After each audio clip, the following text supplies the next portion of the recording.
So I got married and I went to Europe on a trip afterward, and I just wanted to share some actual good news with you for once. So if you have a drink, you can share one with me as I tell you about these past couple of trips. I got some pictures prepared here.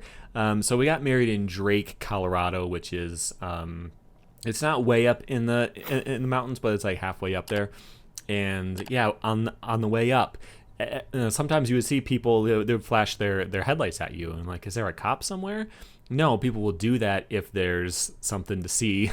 So we saw these guys. Were there elk? Yeah, there were elk because my parents came, and they came from the top, and we came from the bottom. And they saw elk, and we saw these bighorn sheep. Which was so cool, and it was super close to me. I had like the super fish on my camera, so I could try to get it as much as I could, but I could reach out and touch it. Like, it was right there. They do not care. This is their street. You just get to be there in your car. This is my wife.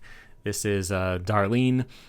We got married on November 11th. And so this was it. We just found this cabin up in the mountains. This is the backyard of the cabin. We did the whole thing there.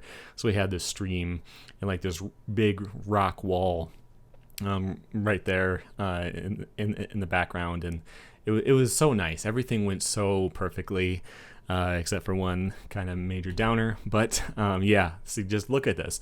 This was just this place we found. We had I think like 15 people total there. So like, and the cool thing was, we will get there in a second. This is our cake, custom made cake by, some friends who we brought, who we invited as well. But the ceremony was done by her 8-year-old daughter, which was so cool because you can do that here in this state. They don't care. Like, as long as you bring back the paperwork, like it's okay. They said you can have your dog put its like paw print on it as a signature, and it counts. So she did our ceremony. She did such a great job. It was so cool. Like, we had it all written out. She was practicing it and prepared the whole thing and did it. I'm not going to show pictures of the whole family because I don't want to ask everyone if it's okay to be online. But yeah, the big downer of the whole thing was my brother didn't come, and not only did he not come, he didn't like respond at all. He has committed to shunning me for the rest of our lives because I don't believe the same things I did when we were kids. And he believes that if he treats me badly enough, I will miss him so much that I choose to believe the things that I think are wrong. That's not the story for today, but that kind of sucked. Her family had a bunch of people there, and that was great. My parents came. But that was all I had. And then, our friends that we both share. But it would have been nice to have some more of my family there, but, they just didn't answer. So this is Paris. We went to Paris, and it was amazing. It was like the best trip I've ever been on. So this is just, I don't remember, this is just like down the block from where we stayed. And they just have this kind of stuff all over the place. You just turn this corner and be like, oh, here's a fountain. Here's a sculpture. Here's, like all this really cool stuff all over the place, which was so cool. Oh, and then we went to the catacombs. So this is a column from the, I forget when they said like the 10th century, something like that. And they would just build this wall. So, okay, here's the story of the catacombs. Be real quick about it. When they built all the stuff there, they had to mine out all of the stone, and so they were just going underground, and they would dig out all these tunnels and bring up the stone, and eventually the tunnel started to collapse because they were just digging and digging and digging, and so they started to build all these different ways to hold up the ceilings. And this one is just super old, and if you could see real close, can you see my mouse? Yeah, you can. Right here. So it's actually not touching, and they just wedged in a bunch of stones to like kind of help. So like this barely does anything at all, but like so much of it was just trying to make sure these walls didn't fall down. And then this part is so cool. So the guys who they hired to, you know, build all these bricks and stuff to hold up these tunnels were mostly like former soldiers or people who were in prison. They would like get them out and be like, okay, you can come out of jail, but you got to work here. And there was this guy who was in prison at some point, and this was what he could see from his cell, and he just saw it every single day. And when he got out, he came down and he worked in these tunnels, and after work, he would work on this, and he carved his view from prison. And the guide said, if you look at what he's carved versus what that view actually is, like, he did an amazing job. It looks exactly like what he saw when he was there in prison. And the thing that sucks is that this part, you can't go there unless you get the special secret tour, like the extra bonus tour where it's like semi-private and you have a guide. And the reason why, just look at that. That's so cool. Oh, and this thing over here on the wall, like this crack thing, they keep track of how bad the cracks are getting to see if things are starting to move, so they can know whether it's about to collapse and stuff like that. The guys were showing us some of that stuff. And they made this little pool.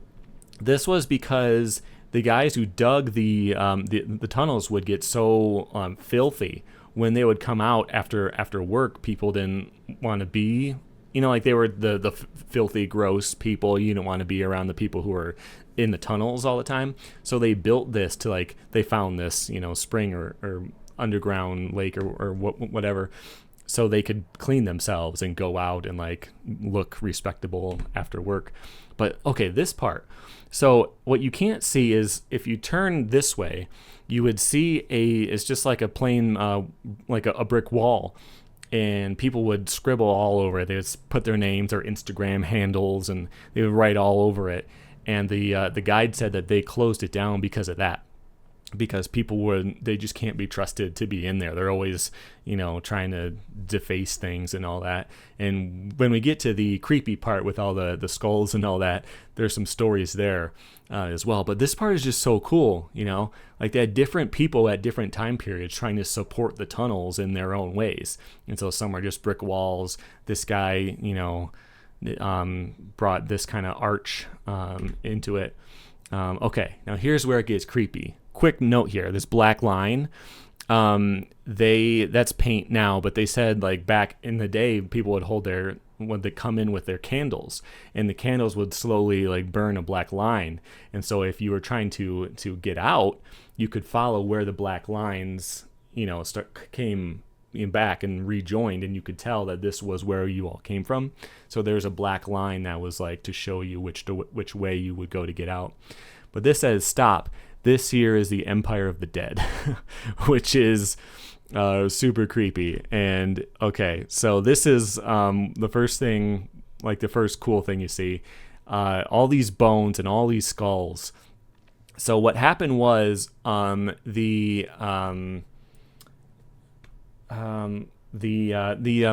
cemetery started to, I guess, not just not have enough room for more people, which was a big problem, but also like storms were like washing up corpses and stuff like that, and people were sick all the time because there were just dead bodies piling up. And so what they decided to do was dig up all of the dead people and store their bones down in the old tunnels, because they weren't actually using that to mine stones now. And so they would do this, and they had all these people over like 150 years or something like that to like put all the bones down here. And so as they did it, some of these people did art with the bones. And the guy was telling us that this is one of the only parts where you can see the skulls straight on. For the most part, you can see here they turned them backwards because people would steal them. And you can see that this was supposed to be a cross, and down here there's 3 or 4 of them that are just gone, and there's a few gone here, that people would steal bones all the time, and they still do. They said that they catch like 3 people every week trying to steal bones. So that sucks, because this would have looked so much cooler with all the skulls actually facing you, but they had turned them all around because people aren't going to break off teeth and stuff like that. So yeah, there's just another view. So it says like what cemetery the bodies came from, and then the date when they actually did it. And they would like use the old, here's a cross too. We got some more that are facing outward here. There was like a church down there. I think I grabbed that. That's in Latin. I'm not sure what that says. Something about eternal life, those who lay in the earth, something. I don't know. I don't speak Latin, but I know enough French that it's kind of similar. So there's just tunnels. And this part, I think, I don't have that part yet. There's so many crazy stories. Like there was a part where there was this strike and the king just said like, all right, just kill them all. And so he sent soldiers and they just killed all the guys who were on strike and just put them down in here. And no one knew what happened. They just disappeared. The king just made them all gone. And so like that was really crazy. This one is cool again. But again, a bunch of skulls are stolen. The guide said, I think the only one that still has teeth is up here. I'm not sure if that was it, but it was like too tall to grab, so people didn't steal those teeth yet. It's so weird. Oh, and then this one. Okay. So the guy said that he caught, or one of his colleagues caught, someone kissing one of the skulls to take a picture for Instagram. And you can see the lip prints on the skull right here. And he said that it's too, that they can't clean it off because anything that they would put on the skull would potentially break it or stain it or something like that. So you can still see her lip prints there. And like, he's just telling us all these crazy stories of people stealing teeth and then they sent them back because they thought that they were cursed. So like it was so cool. And once you're almost done, you can look up, and up there at the top is the shop, like the gift shop. You gotta do like 120 stairs to get up there, and then you can see it from the top too, which is cool. But yeah, like you're way below the subway, you're below like everything. It's really cool. So this was the Luxembourg Garden, I think. Yeah.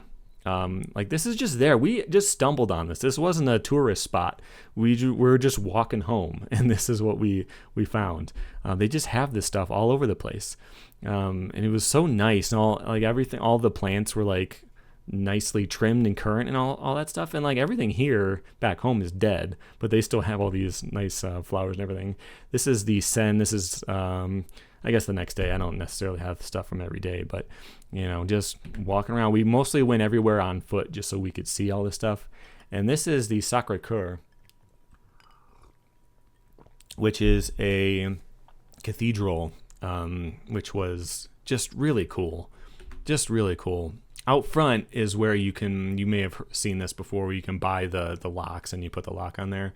This one right here, A+D, and then that's our date right there.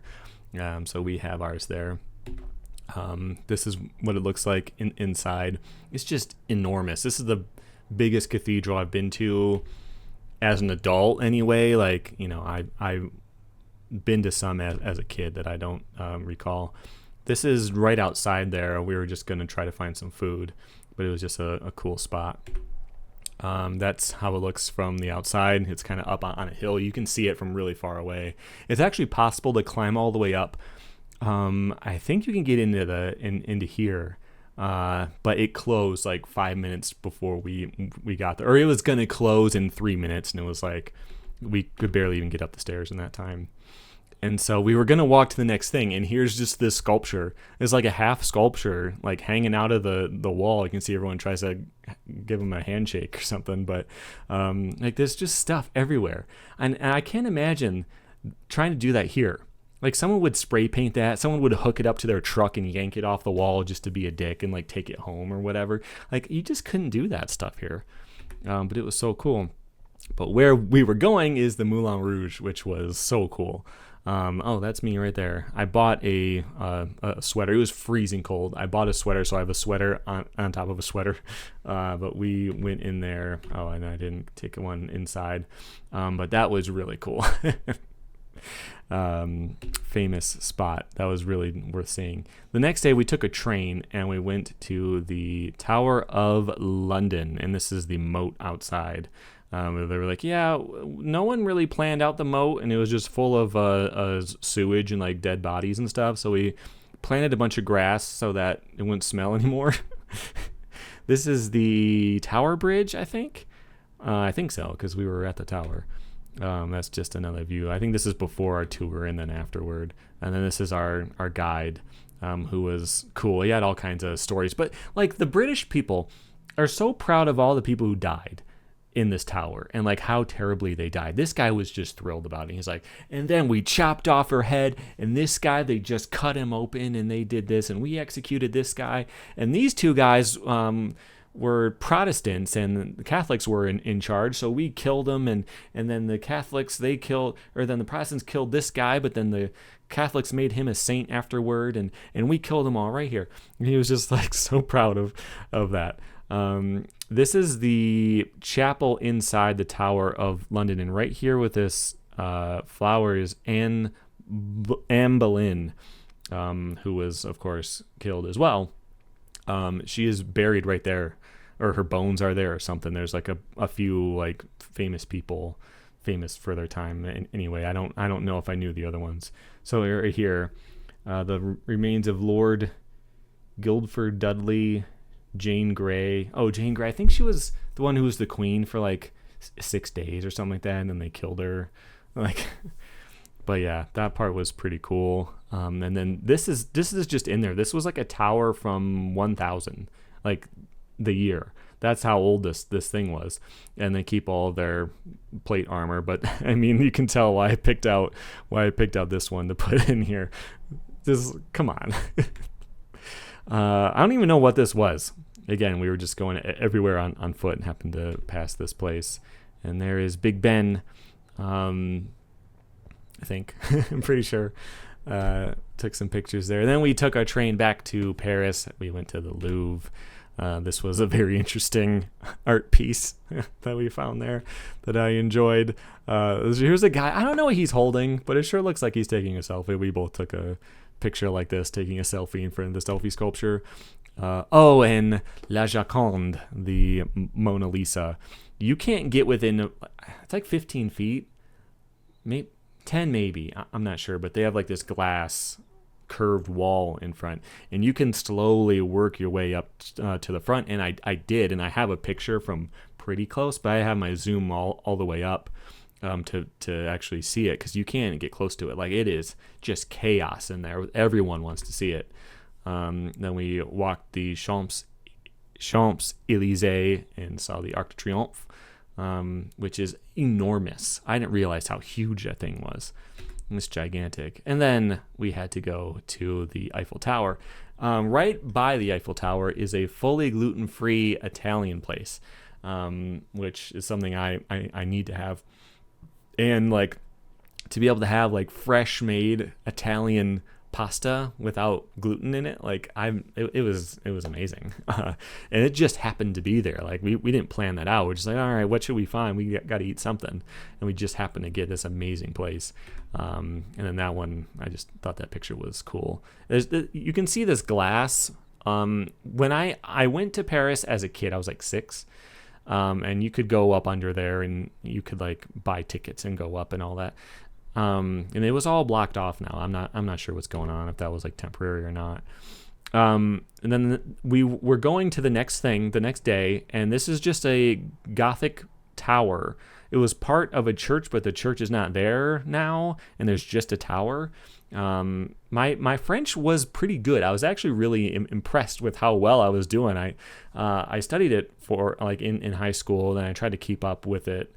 And I've been practicing it here and there to try to prepare for the trip, and I actually did okay, and I could read signs and things like that. But like, this is just in the park. Like, it's fine. Oh, and that's me right there with my burgundy umbrella.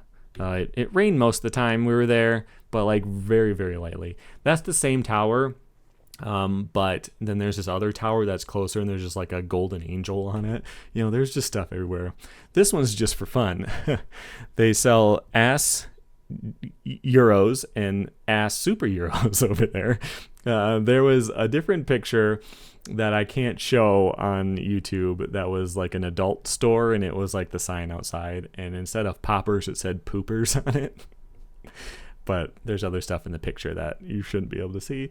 I don't remember which cathedral this one was. We didn't go inside of it, but just walking home and, oh, hey, look, there's something cool. This is at the Musée d'Orsay. You can see the Eiffel Tower over there and the Seine. This one, she likes to take pictures of me looking at pictures. I have like a million of these. I didn't put a bunch of them in there, but this place was amazing. Like, look at how huge those are. And this really cool sculpture is just there. Like, yeah, you can sit here. And like, this is just where people were taking breaks. You know? This is in the back corner. I wouldn't be surprised if most people never happened to come across this spot. Like, there's stairs over here, but it's like the back stairs that you just kind of go up and you can't actually go onto the floors with. It's just in the back corner. This is where they put that stuff. Oh, and then the gluten-free bakery. Oh, it was amazing. So the one thing I was a little upset about, like, going to Paris, the bakery capital of the world, the pastry capital of the world, and I can't eat gluten. Like, that's the worst. But this is the kind of stuff they had for me there. And there's a lot. This is like a tenth of the different things they had. We had croissants and, you know, whatever, fresh cookies and all kinds of stuff there. It was amazing. Oh, and if you've ever seen the show Emily in Paris, which we watched to like prep for it, to try to get some insider looks and what it's like to be in Paris, this is where they eat, and they've shot scenes there. In this park, and it was just cool because we were 10 blocks from here, just a place we had that we were staying at, and we just so happened to be by a place that millions of people have seen on TV. You know, that was cool. I think that's the last one I've got. But so things have actually been going pretty good over here. And I just wanted to share some of that with you. Normally when it's a life update, it's usually something terrible. But no, not now. Things are actually going pretty good. And as far as the channel is concerned, I have some plans. It has snowed, so I was going to do some more snow skate stuff. Of course, it snowed while we were over there, and when we came back, it already thawed out. But, you know, I've got some stuff planned, and you should be seeing a bit more of me soon. I want to get back into some questions and answers and stuff like that. But for now, I wanted to give you a little peek into how things have been going in my life. And thanks for hanging out. We'll see you later.